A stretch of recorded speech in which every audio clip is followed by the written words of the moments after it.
Vikram, doctor. Murali doctor, இப்ப அம்மாக்கு எப்படிடா இருக்கு? அவங்களுக்கு எதுவும் ஆகல இல்ல? தம்பி, தெய்வானு நல்லா இருக்காளா? அவளுக்கு எதுவும் ஆகலையே? அவ கண்ணு முடிச்சிட்டாளா? அப்பா பதட்டப்படாதீங்க, நான் சொல்றத கொஞ்சம் பயப்படாம கேளுங்க.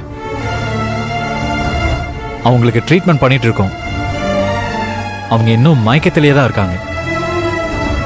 டெஸ்ட் எடுத்து பார்த்ததுல அம்மாவுக்கு என்னடா?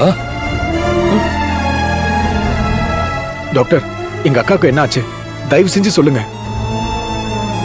அம்மாவுக்கு வந்திருக்கிறது ஒரு மைல்ட் அட்டாக்.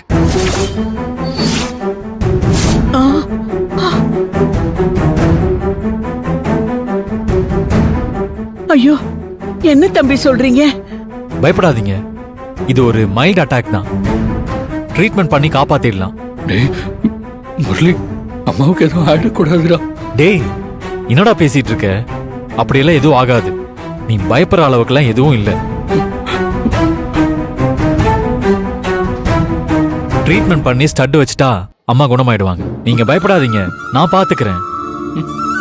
தம்பி, என் மருமக தான்ப்பா எங்க குடும்பத்துக்கு குலதெய்வம். அவளுக்கு எதுவும் ஆகிடாம காப்பாத்தி கொடுத்துருப்பா. உன்னை சாமியா நினைச்சு கேட்டுக்கிறேன். அம்மா, நான் பாத்துக்கிறேம்மா, நீங்க தைரியமா இருங்க.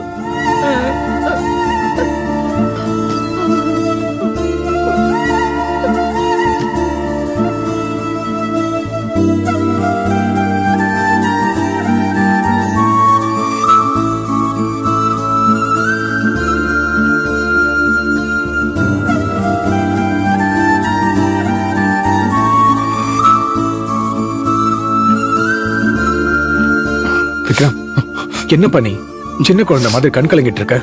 அதான் டாக்டர் ட்ரீட்மெண்ட் பண்ணிட்டு இருக்காங்கல்ல. அக்காக்கு ஒண்ணும் ஆகாது. நீ அழாம தைரியமா இரு, எல்லாம் சரியாயிடும். விக்ரம், கவலைப்படாதப்பா. நான் கும்பிடுற தெய்வம் நிச்சயம் என் மருமகளை கைவிடாது.